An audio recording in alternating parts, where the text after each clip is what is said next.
უამინდობის მიუხედავად ბათუმში პროტესტის 86 ღამეს მაინც შეიკრიბნენ საკონსტიტუციო სასამართლოსთან აქციის მონაწილეებმა კიდევ ერთხელ მოითხოვეს ახალი არჩევნები და რეჟიმის ტყვეების გათავისუფლება.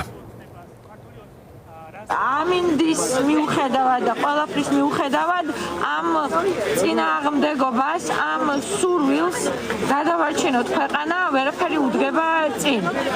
ამიტომაც გავართ დღეს აქ და ვიდგებით ვიდრე შეგვიძლია. Ვითხოვთ როგორც ყოველთვის ჩვენი თანამებრძოლეების თავისუფლებას და შემდეგ იმიტომ რომ ქვეყანაში უამრავი უსამართლობა სუფევს, უამრავი პრობლემა არის დაგროვებული და ამას ვაპროტესტებთ. აქ აღარ არის უკვე არჩევნებზე, რა თქმა უნდა, აღარ არის უკვე პარტიებზე, რა თქმა უნდა, აღარ არის.